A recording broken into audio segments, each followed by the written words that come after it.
Oh, it's me. It's DDP Diamond Dallas Page. This is Rachel Ellering, the queen of strong smile. I'm Eric Bischoff. Live events, all right? When the WWE comes on the holiday tour, when they come to Ireland. Or Davey Boy without hair braids. As a fan with braids, as his daughter without braids. And you Are watching WrestleSlam. WrestleSlam. WrestleSlam. That's a good thing. Bang! Hey, Rikishi. Hey, how you doing? Can you hear me? Yeah, I can hear you, brother. How are you? Rikishi, first of all, it's been a crazy 13, 14 months worldwide, but how have you been? You're keeping busy as always. Well, it's been crazy out here in Los Angeles, California. Of course, we all know with the pandemic and so forth. In our line of work, it really had crushed us because most of the time we're out in a live audience, and just that type of atmosphere. And during the COVID, as we all know, everything was shut down, and so I was actually kind of going crazy for about a year and a half. I'm not used to just being locked down and being so much time at home. I really didn't know how to kind of adapt to the normal life, but we survived. Well, that's the main thing. And as you say, it has been a crazy times, especially for fans, because look, I know when you do public appearances, you're all over the place. Fans, they look forward to meeting you in person. So it must be hard not seeing fans as much as you're used to. Oh no, I definitely miss you guys. I miss all the fans that's out there, and again, there's no, I don't care what sport it is. There's no fans like hardcore fans like professional wrestling fans. And I'm glad that everything is starting to kind of open up now. So we're starting to see some type of a light at the end of the tunnel, so where we can finally all meet again. Epic. Now we have to speak about your podcast, your show. Look, we're here in Ireland and we're loving every bit of content when it comes to Rikishi. How did it come about first day? Obviously, look, you've been in the world of entertainment for so many years. Finally, you're bringing us a great show that we get to listen to here in Ireland. How did it come about first day? And obviously, you enjoy doing these kind of things. Oh, it actually just unfolded. My 12-year-old son here, during the pandemic, you see your family every day now. And, it's just, I got to start playing video games with my son, and with something that I never do. And then the next, we just, I posted up that I'm on a video game, and a whole bunch of, I'm not a gamer, but I kind of learned how to be a gamer. And I've noticed like so many people, the engagement of just me being on the game, that fans are reaching out. They were so happy that I was on there. And so, my 12-year-old son just said, Dad, why don't you just do something live on YouTube or Facebook, and the rest was history. And I'm so kind of happy that that I did kind of start up the Rikishi Driver Talk Show. Yeah. It was just a way for me to kind of connect with a lot of the fans, and to let them know that what's going on a daily basis as far as my life, how I'm adapting to the pandemic. So I kind of utilize that platform to kind of motivate everybody out there that everything is going to be okay, and we all got through it together through this this platform of this Rikishi Driver Talk Show. I love it. It's only a matter of time before Spotify offer you millions like they offer Joe Rogan. It's going to come, Rikishi. Well, let's go. Let's do it. It's going to come. Now, we have to talk. Look, you're in the industry for so long. Taking us back to 1985, you entered the territory. How much has wrestling changed, Rikishi, since, the 80s? And obviously, look, you worked with some great promotions in the early days as well. What was it like kind of, crossing paths with Dino Bravo and entering that kind of territory? Well, definitely the difference now is the paydays are a lot better. Yeah.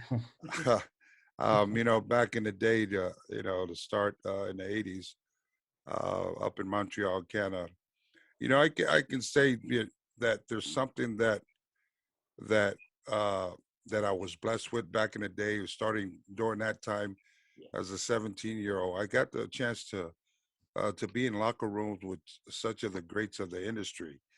And I've learned so much of the inside of the industry of what it is. It's not just what you see on TV nowadays or on a PlayStation game. You know, it's so much more than that. And the teachings and the knowledge of the ins and outs of the squared circle, uh, it really helped me not only in professional wrestling, but also in my daily life, you know, just growing up as a kid. You know, you're 17 years old, you're around a locker room, you're in this locker room, and you see some of your heroes that you watch on TV.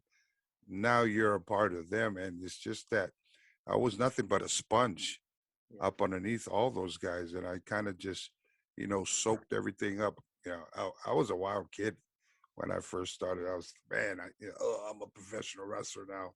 I'm a superstar, blah, blah, blah. But it wasn't all that. You know, I got tired. You know, I didn't realize the sacrifice of the commitments of being away from home and, you know, just the demands of being a wrestler 24/7, you know, of doing personal appearances and late night travels, early morning flights.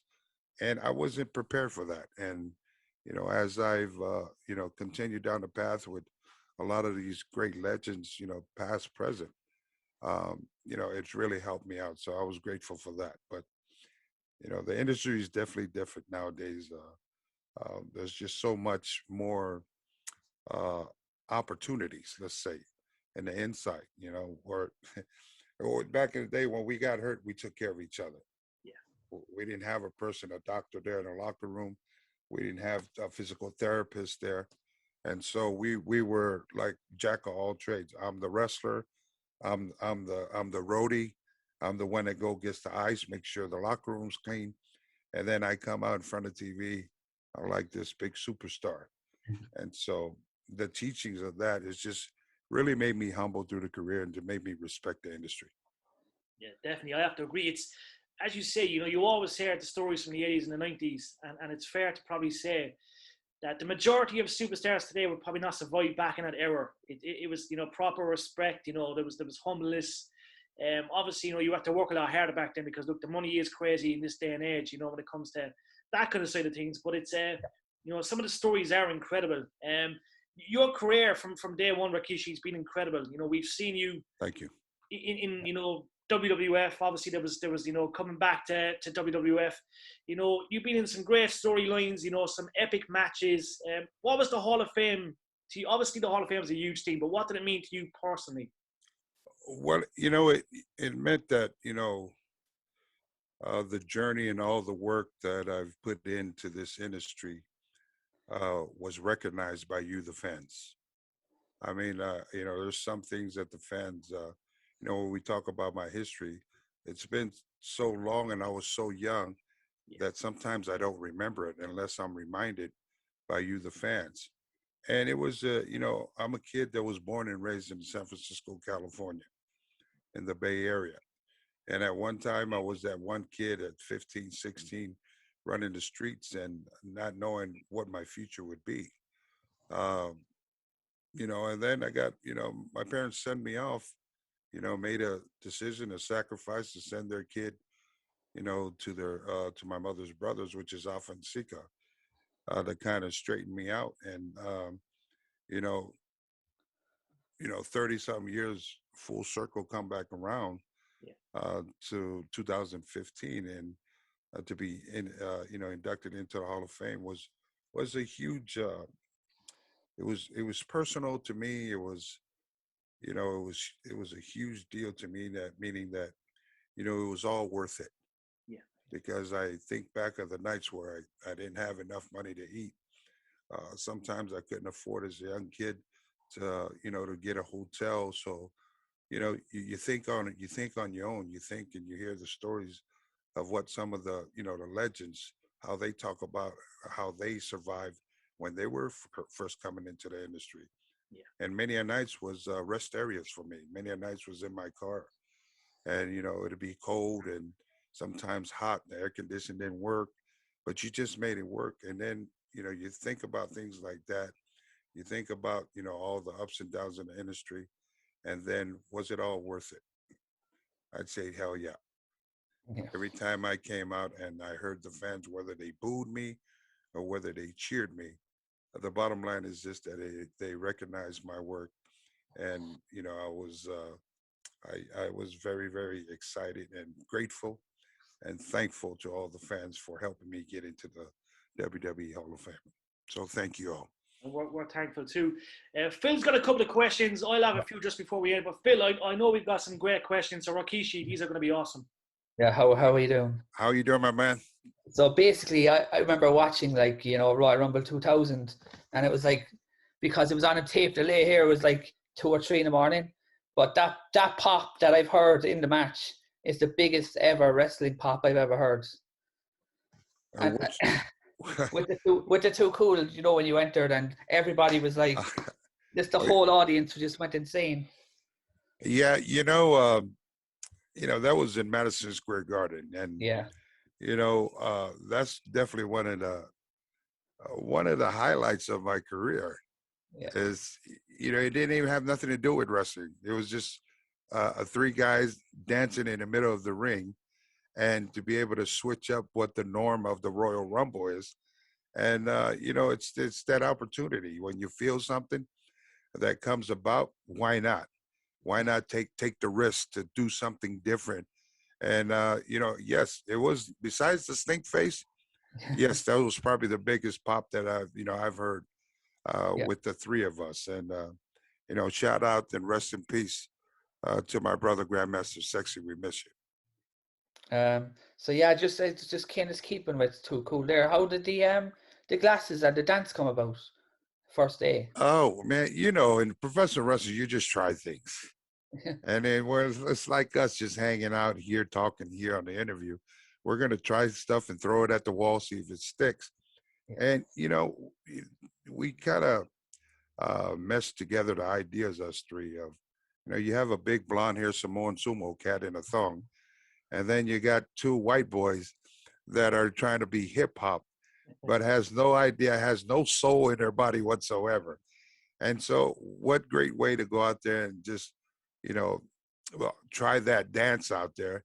And we thought it would be a great idea, because you usually see in matches, as soon as the match is over, the referee raises the person's hands and it's done. Yeah. And so we just, we took risks. We just wanted to try something different. And we went out there the first time, I think it was Sunday Night Heat, the show before Monday Night Raw. And so we just tried that. And before you knew it, again, it's one of those pops. The fans will tell you whether they like it or not. And, when we tried that dance out there just to see if it fits, it blew off the roof. So there it was. We started utilizing that, as part of our act. Yeah, it's just got more and more fun, because then you had Shokishi. Yeah, I mean, that's what, again, going back to the teachings of the legends before my time, professional wrestling is professional entertainment. And our jobs to go out there to kind of survive that 3/4 plywood and that steel pole ring, because no matter how good you are, that ring beats your ass every time. I don't care how good you are. Yeah. And so you got to go out there to be able to do something, that's number one, to entertain the fans. Number 2 is you got to be able to survive that, whatever that is that you're going to do in there. And then, 3 is just, you got to be able to take chances and be creative. We didn't want to be like a boring act or so forth. So, I thought, Too Cool and Rikishi really definitely was a huge, huge part of the Attitude Era. Yeah. Do you reckon that it ended too soon? Do you reckon there was more time left? Well, of course. Yeah. Anytime something's fun like that, you always want it to last forever. Yeah. But at the end of the day, it's you'll feel it when it runs its course. And during the time, everything is timing in professional wrestling. So but I'm glad that we had the opportunity to display the Too Cool Rikishi dance, to display us 3 being in the ring together. It was a fun time of my career, and definitely one of the highlights in my career. Yeah, and just kind of speaking in 2000 as well, Was it always the original plan that you would be revealed as the guy who knocked Steve down? What are you talking about? Until this day, we don't know who was in that Lincoln Continental. That'll be a never-ending storyline right there, you know? Yeah. No, it was fun. I wasn't ready to be revealed as the person that was behind that, behind the wheel there. Because, you know, I was, during the time, the Rikishi, you know, after so many characters, you finally find one that sticks. Yeah. And, you know, I was a baby face, really just starting to just, you know, catch fire. And, you know, during the time there, that we were very slim pickings on a lot of heels during the time. So when the opportunity came up, you know, as far as switching over as the bad man, well, I kind of seeked that was my time to be able to work with guys like Stone Cold, The Rock, a lot of the other baby faces, because you had so many of us. I didn't even think that they thought that Rikishi character was going to come up to that level. Yeah. It was something that just happened overnight. The fans love it. They stuck with me and they supported me. And before you know it, I was right there at the top of the main event with everybody else.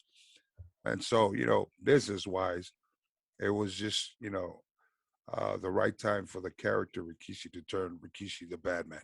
Yeah, because even just before all that happened, you were in a kind of a program with Eddie Guerrero. Well, yeah, as there well. were, you know, again, we were trying to find different storylines for the character, Yeah. you know, and my thing, you know, you know, when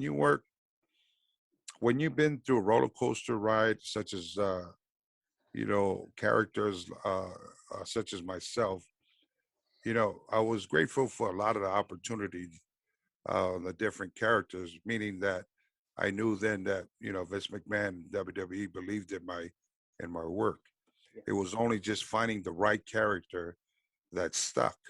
Yeah. You know, and you know, to be given, I forgot. I think it's 5 or 6 different characters before I hit the Rikishi character. And you know, when that finally happened to me, you know, I was very happy to try to, you know, dance with a lot of the top stars. They're Undertaker, Stone Cold Steve Austin. You have Kurt Angle. We have Edge. You know, we had there were so many other the top guys that were there, and you know, it was just the right timing, you know, for me to where, okay, I can't be on this side where the stack of baby faces is so high, and I'm looking at this side here. It's like, well, in order for me to dance with these cats here, I need to swap over to the other side.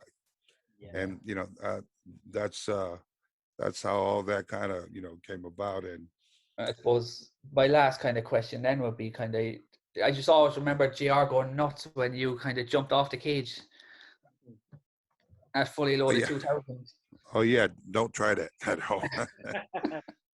Yeah. Well, you know, again, in this industry, when the opportunity comes, you seek it and you take it. Yeah. And I'm happy. You know, big shout out to my friend Val Venus for being brave enough to lay there for me. Again, you know, I would never do anything to anybody's body, especially inside the square circle. You know, we have this thing from teachings from the Samoan dynasty. Always remember, when you step in the ring, you have somebody else's life in your hands. Meaning that everything that I do, that person, it has to be, you know, we got to be careful. We got to make sure that, you know, the person's safe. And as you can see, when I finally took that splash off, I didn't know I was going to take it at 450 pounds, come off the top cage. You know, we all watched Jimmy Snuka fly off the top cage on Don Morocco. And as a kid, I'm sure we all went through it. Dang, I can't wait till one day, you know, I can do, you know, be like Jimmy Snuka. And when that opportunity came, and Val Venus, you know, was good with it. You can see at the end when I took that splash, you know, I kind of try to protect him as much as I can. I think I hurt my ribs. I hurt myself during that splash there. So. But what was different about it as well is it wasn't from the usual corner, because everybody who dives off the cages are always at the diagonal corner. Yes, Well, I went towards the middle because for me, there was actually like a 2x12 plywood Okay. that was there. So when you see the truss, it's got holes in the truss. And so I didn't want to stand there in a corner, and when I go to jump off, one of my, my foot or something gets stuck there. So that's where you see me kind of going very, very slow towards the middle part. I was trying to position myself to where I can stand on that 2x12 wood, where I can get some good spring off of them. So, I was very, very nervous when I was taking steps sideways. I was like, damn it, this middle part just looks like it's getting farther and farther away from me. Yeah. And But I was going to say everything you did always made an impact. Yeah. well, yeah, it's my passion, I guess. Yeah. When you're taught by hardcore uncles like Alpha and Sika, we had a lot of big shoes to fill coming in behind them, and coming into the family industry, the family business. And it's always perfection. We seek perfection. It's always respect. It's always passion. It's always understanding why are we even coming through those ropes. Yeah. And if you're not coming through those ropes with a bunch of pride on your shoulder of where you come from the Samoans, my culture of the Polynesian Samoan culture, there's so much that enters in that ring besides the body of Rikishi. And also as well, when you turned heel, you actually changed your music and your moveset, which not a lot of people do today. A lot of people would keep their music, and it's almost like they just go out and are the same person, but then with a different attitude. But whereas you actually changed up your look, and you kind of had new music. I'm a bad man. Oh, I'll never forget it. It's just Yeah. something that's missing today in wrestling. Yes. Just little things. Yeah, again, I felt when it was time for me to switch heel, I wanted to kind of change everything else besides, what I was wearing, which was the thong will always remain. But I think that people kind of surpassed looking at the thong when I changed the Batman is because, when I was a baby face, as a Rikishi baby face, the thong was kind of a weapon for the fans towards the heels. Yeah. And they love that. Now, when I come out with the same thong, they pray that I didn't use it on one of their heroes. Okay.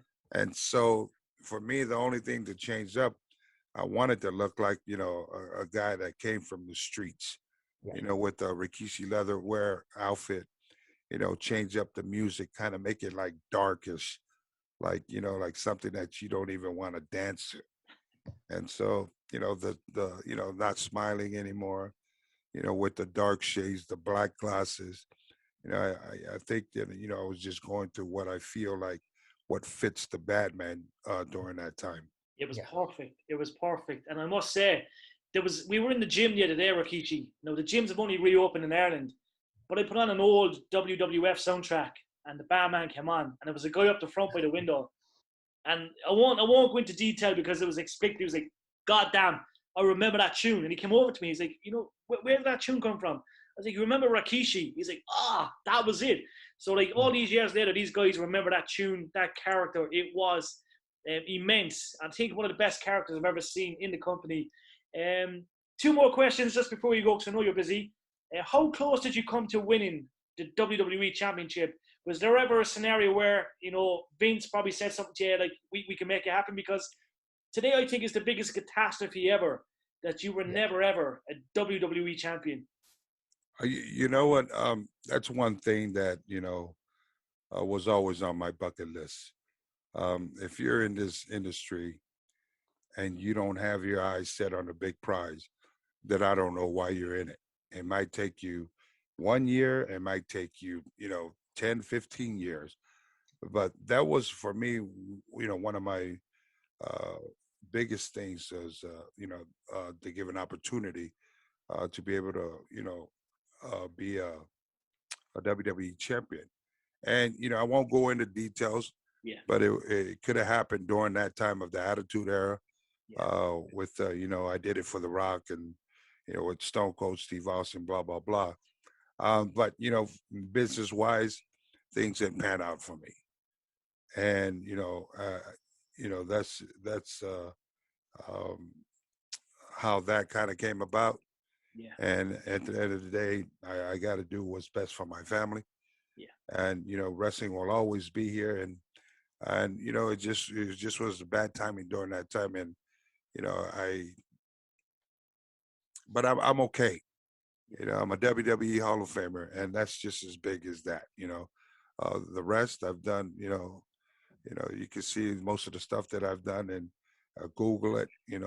Intercontinental champion, tag team champion many times, but it's nothing like winning the big one. And the big one just tells me that it's recognized you and you only of your work, of what you bring to the table. So if anything ever happens this way to some of the independent wrestlers that are out there, just kind of know your worth. Properly plan, properly follow things that for you. Know when it's time for you to speak up. Know when it's time for you to know your worth and to be able to get things that you should be getting. And sometimes it's just more than just a championship belt. Yeah. Agree. Last of all, look, you speak of tag team champions. Your boys have changed the game. 120% changed the game. We're seeing a new breed, something that we have not seen for a long time, perhaps since the Attitude Era. How proud are you of the boys? And look, obviously they've got a massive future as always ahead of them. Oh, there's not even enough words for me to say how proud I am, as a father, how proud I am as one of the teammates of the industry. These boys, they work hard. Yeah. They were bred for this business from day one. And to be able to be around and learn stuff from her father, their uncle, Umanga, Yoko, Samu, Tonga Kid. They were around a close-knit circle with full of knowledge of this industry. Now, when they went out and they, we let them, they went to go grow on their own. And as they're out there doing what what they've been doing, they've turned from boys to men. They understand what the industry is about. They understand that 3/4 plywood and that square post, that ring, beat your ass every night. And so, they were bred and taught what they're supposed to do. And that's just to go out there and give it their all. Whether the fans appreciate it or they don't, the fans will let you know that. You can never stop talent. You can never, ever stop talent from rising. You might not be figured in at certain times, but at the end of the day, you keep going out there working hard in the squared circle. Rikishi, as always, my friend, it's an honor. I've been blessed to interview over 500-600 people over the years, but look, I'll always get starstruck when I see you in person at WrestleCon or when I talk to you. We owe you a coffee and a bit of love. Look, I'm hoping you can come to Ireland next year for a big show, and we you can meet the Irish fans. We do an audience, all that kind of stuff. So look, it's an absolute pleasure. You're iconic here in Ireland, across Europe, and it's a true honor. Honestly, myself and Phil, when I told Phil we were going to do this interview, we were starstruck. So we really appreciate it. We've been blessed to have icons on, throughout the years. But you can't beat Rikishi. I'm telling you, you're a god when it comes to wrestling. You're iconic, and it's remarkable having you on. So thank you very much. Well, I want to thank you for the opportunity. It's a blessing to be able to meet you two gentlemen. Also, I want to send a big shout out to all the fans out there in Ireland and also in Europe. We are now bouncing back all together worldwide. Let's continue for a year and a half. We all, and I'm sure it happens in everybody's family, in your own circle, we didn't know what the hell was going to happen. What is this that's happening to not only here in the United States, but the world? Now we see a light at the end of the tunnel. I look forward to meeting every single one of you, and know this, that there is nothing you can't do if you put your mind to it. And I look forward to a lot of the fans out there in Ireland and Europe. Listen, much love and respect. And Rikishi's looking forward to seeing you all. It's an honor, my man. And I promise you, look, when we see you in Ireland or wrestling or some event next year, we've got you. I promise you that, okay? Let's go grab us a bite to eat and drink a lot of lagers together. It sounds good, my man. Okay, good. Make sure you tag me on when you guys post this out. Of course, we will straight away. Okay. You're a gem. Love to Ireland. I love you guys. God bless you. Cheers. Bye. Thank you. Bye-bye. Thanks so much.